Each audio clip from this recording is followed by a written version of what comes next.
Shalom saudara-saudari yang dikasihi dalam nama Tuhan kita Yesus Kristus. Mari kita membaca dan merenungkan satu kebenaran firman Tuhan yang terambil dari Kitab 2 Petrus pasal 1 ayat yang pertama sampai yang ke-9. Demikian bunyi firman Tuhan. Dari Simon Petrus, hamba dan rasul Yesus Kristus, kepada mereka yang bersama-sama dengan kami memperoleh iman oleh karena keadilan Allah dan juru selamat kita Yesus Kristus. Kasih karunia dan damai sejahtera melimpahi kamu oleh pengenalan akan Allah dan akan Yesus Tuhan kita.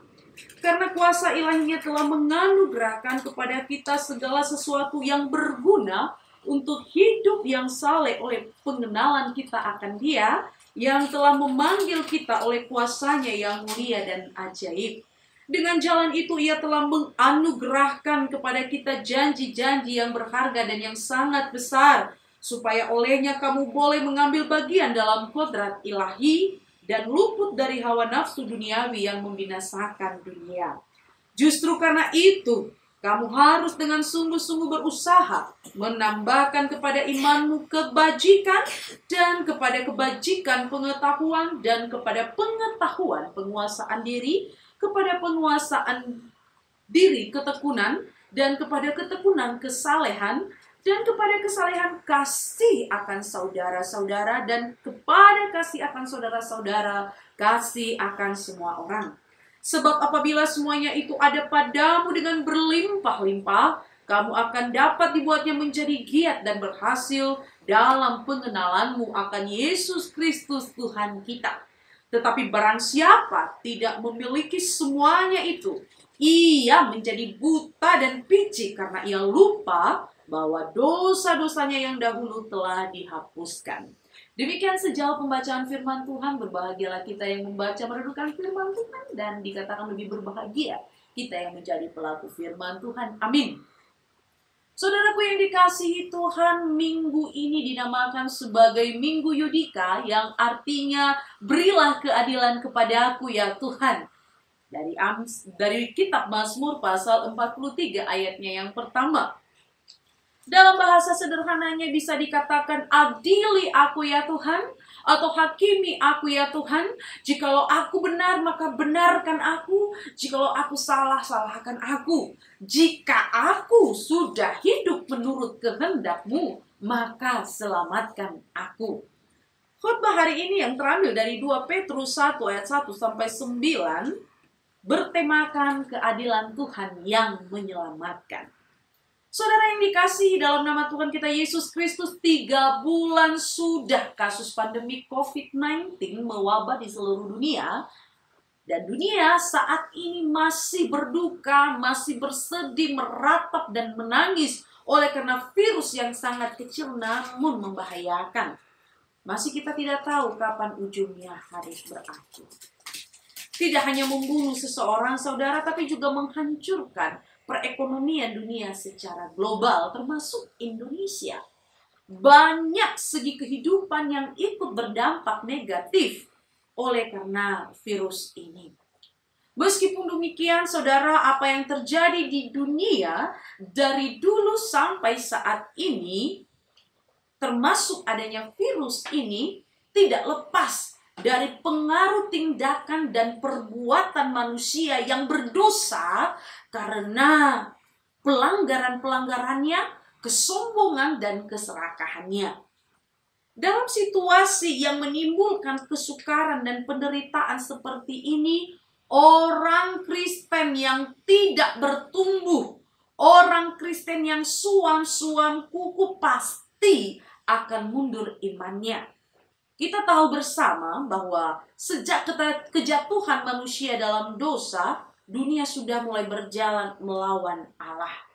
Namun yang diharapkan dari anak-anak Tuhan, yang diharapkan dari kita sekarang ini, supaya kita tidak hidup netral, tidak hidup diam saja, tidak hidup suam-suam kuku, atau tidak peduli dengan apa yang sedang terjadi. Apalagi kalau kita mengikuti arus dunia ini yang semakin jauh dari hadirat Allah.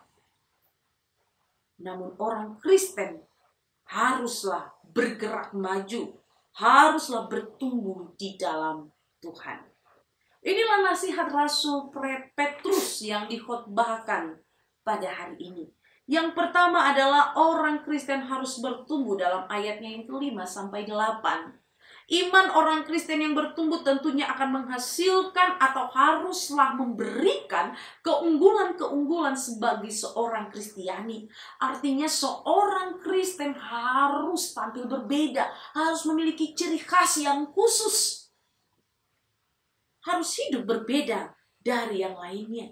Keunggulan ini ialah sifat seseorang yang dengan rajin melaksanakan tuntutan dan maksud pokok dari panggilannya. Seperti kata Yesus dalam Yohanes pasal 15 ayat 16. Dikatakan, bukan kamu yang memilih aku, tetapi aku yang memilih kamu. Dan aku telah menetapkan kamu supaya kamu pergi dan menghasilkan buah, dan buahmu itu tetap. Panggilan kita adalah untuk pergi, saudara, untuk bergerak, untuk berbuat, untuk berkarya untuk Tuhan, untuk berkarya, peduli, mengasihi sesama kita. Inilah panggilan kita. Saudara yang terkasih, iman tidak pernah lepas dari buah-buah yang kita hasilkan sebagai orang yang percaya. Iman dikatakan adalah mata uang yang berlaku dalam kerajaan Allah. Jika iman kita bertumbuh, maka pencapaian kita akan mendapatkan keadilan Allah dan juga dari Juru Selamat kita, Yesus Kristus. Lalu bagaimana iman itu bisa bertumbuh, saudara? Jawabannya hanya melalui keadilan Allah, iman itu dapat bertumbuh. Saudara yang terkasih, Allah berdaulat atas seluruh ciptaannya. Allah dapat melakukan apapun atas ciptaannya. Itulah keadilan Tuhan. Allah mau memberkati, itulah keadilan Tuhan. Allah mau menghukum, itulah keadilan Tuhan. Allah mau mendidik kita melalui sebuah penderitaan, itulah keadilan Tuhan. Menyambung khotbah minggu lalu bahwa orang benar pasti menderita. Penderitaan oleh karena Kristus akan membawa kemuliaan kekal yang tidak sebanding dengan penderitaan yang kita alami sekarang ini. Melalui penderitaan, saudaraku, iman kita dapat bertumbuh. Melalui penderitaan, mata rohani kita akan dicelikkan. Dengan situasi yang mencengangkan saat ini, yang meresahkan saat ini dengan hadirnya COVID-19 ini, mata kita, pandangan kita, harapan kita mengarah kepada para medis, para perawat, para dokter untuk mengatasi, untuk mengobati, menyembuhkan setiap pasien yang terinfeksi coronavirus. Tetapi saudaraku, apa yang kita lihat kenyataan, para perawat, para dokter, tenaga medis pun dapat terinfeksi, bahkan dapat mati disebabkan oleh virus itu. Saudaraku, pengharapan kita kepada manusia rupanya sia-sia. Ya. Rupanya apa yang kita andalkan tidak dapat menjamin keselamatan kita. Dan disinilah mata iman kita dicelikkan. Mata iman kita diarahkan kepada Allah yang menyelamatkan.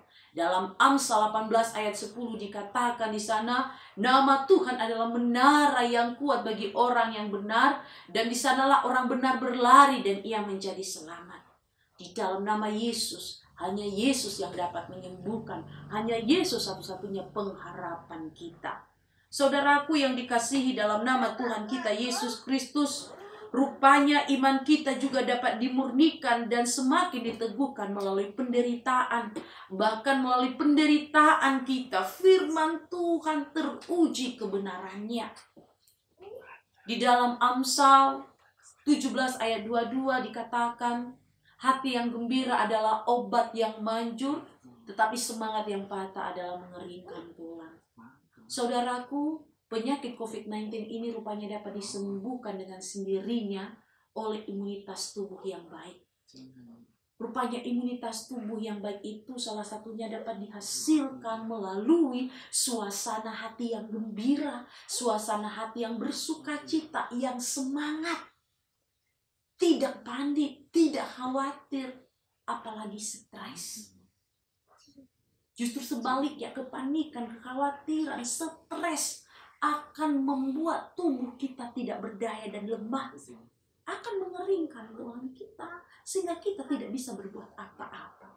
Oleh karena itu kita dianjurkan, kita diajak untuk tetap bersuka cita di dalam penderitaan yang kita alami, dalam kesukaran yang kita alami. Kita harus bertumbuh, saudara, melahirkan kebajikan-kebajikan di dalam kesukaran kita. Sangat mudah bagi seseorang, saudara, untuk melakukan kebajikan. Sangat mudah bagi seseorang untuk berbagi ketika ia dalam keadaan baik-baik saja, dalam keadaan aman, dalam keadaan berkelimpahan, dalam keadaan makmur. Sangat mudah untuk berbagi, sangat mudah untuk melakukan kebajikan. Tetapi sangat sulitlah melakukan sebuah kebajikan jikalau dalam keadaan kesulitan, keadaan sukar dan penderitaan, dalam keadaan kekurangan. Bagaimana saya bisa berbagi sementara saya kekurangan? Tetapi justru inilah yang dituntut dari kita oleh Petrus sebagai orang-orang yang dipanggil di dalam Kristus, yaitu hidup berbuah, hidup bertumbuh di dalam masa-masa kesukaran, hidup melakukan kebajikan dalam masa-masa penderitaan dan kesulitan. Saudaraku yang dikasihi dalam nama Tuhan kita Yesus Kristus, dengan mensyukuri keadaan yang kita alami, dengan tetap bersuka cita, itu akan menjadi imun bagi iman kita untuk bertahan di masa-masa kesukaran dan penderitaan, sehingga kita bisa menjadi pemenang-pemenang. Amin, saudaraku yang dikasihi Tuhan. Sebaliknya, saudara yang dikasihi Tuhan, jikalau iman seseorang tidak bertumbuh, seseorang Kristen tidak bertumbuh dalam kebajikan, maka ia menjadi seperti orang buta dan picik, tidak sadar kalau sudah menerima anugerah, di mana dosa-dosanya yang lama sudah diampuni. Di dalam ayat 8-10. Kita bisa bandingkan dengan orang Farisi dan ahli-ahli Taurat yang begitu melakukan dengan ketat upacara-upacara keagamaan secara lahiriah, hukum Taurat. Karena mereka menyadari bahwa dengan melakukan itu maka Allah berkenan kepada mereka. Dengan melakukan upacara-upacara dengan seketat-ketatnya, maka mereka dipandang baik oleh Allah dan diselamatkan. Tetapi di luar dari seremoni-seremoni itu, saudara, apa yang terjadi? Mereka jauh dari kasih, tidak ada kepedulian, tidak ada moral yang baik. Justru mereka menyimpan segala jenis iri hati dan kekejian di dalam hati mereka. Ini dinamakan munafik. Penampilan di depan oke, tetapi di dalam sangat tidak baik. Inilah orang yang tidak bertumbuh. Dan yang kedua, saudara, adalah orang Kristen harus hidup saleh di ayat yang ketiga. Kita sudah memiliki segala anugerah yang Allah berikan untuk hidup saleh dan pengenalan yang benar akan Allah. Hidup saleh adalah mengambil bagian dari kodrat ilahi dan luput dari hawa nafsu yang membinasakan. Artinya, saudara, bahwa setiap kita orang Kristen bertanggung jawab untuk mengembangkan karakter Kristus dalam hidup kita. Ketika kita telah menjadi orang percaya, maka karakter Kristus, Roh Tuhan ada di dalam kita. Dan Roh Tuhan itu yang akan memampukan kita untuk mengembangkan karakter-karakter Kristus yang ada. Hal itu akan memperkuat kebajikan kita dan karakter yang lain yang kita miliki. Inilah sebenarnya tanggung jawab kita, yaitu bertumbuh menjadi dewasa dalam iman. Bertumbuh menghasilkan karakter-karakter Kristus. Di dalam Galatia 5 ayat 22-23, saudara. Saudara yang dikasihi Tuhan, rupanya saat Petrus menuliskan suratnya yang terakhir ini, ia sadar bahwa waktunya sudah tidak lama lagi. Kita bisa baca di ayat yang ke-14, sebab aku tahu bahwa aku akan segera menanggalkan kemah tubuhku ini, sebagaimana yang telah diberitahukan kepadaku oleh Yesus Kristus Tuhan kita, bahwa umurnya sudah tidak lama lagi. Dan suratnya yang kedua ini, saudara, dianggap sebagai surat wasiatnya kepada jemaat yang digembalakannya.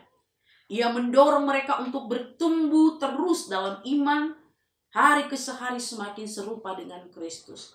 Sisa kesempatan yang ada, ia terus manfaatkan untuk mengingatkan dan mendorong jemaatnya untuk bertumbuh dan serupa dengan Kristus.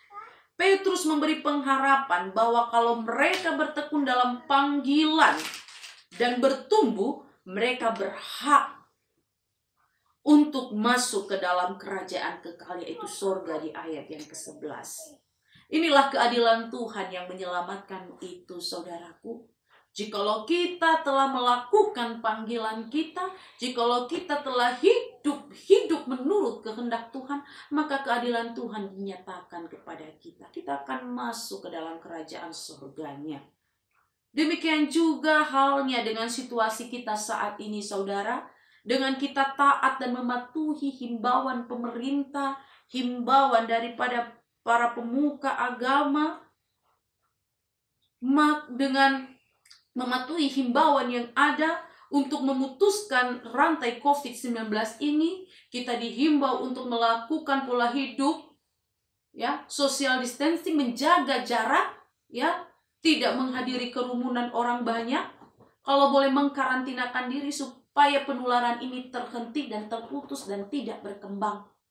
Dan itu akan menyatakan keadilan atas kita. Keadilannya apa?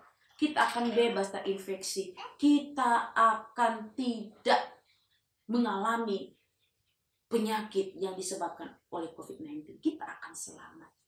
Saudaraku yang dikasihi Tuhan, pertanyaannya sekarang adalah apakah kita sedang bertumbuh dalam iman atau hanyut oleh arus dunia yang berdosa ini? Pesan Petrus ini berlaku bagi kita yang masih hidup. Baik yang belum bertobat, mari bertobat, jangan menambah dosa lagi, jangan keras kepala, jangan melawan, jangan angkuh atau sombong, ya. Karena kecongkakan adalah awal dari kehancuran dan tinggi hati mendahului kejatuhan. Bertobatlah dan hidup bertumbuh dalam iman dengan buah-buah yang manis seperti dalam Galatia 5:22 sampai 23. Maka Tuhan akan memperhitungkannya bagi saya dan saudara. Dan bagi yang sedang bertumbuh, teruslah bertumbuh dan hasilkan buah sebanyak-banyaknya sampai Tuhan Yesus datang kedua kali, selagi ada kesempatan. Kiranya nasihat dan pesan Petrus ini mendorong kita untuk maju terus dalam iman dan semakin hari semakin serupa dengan Kristus. Amin. Tuhan memberkati.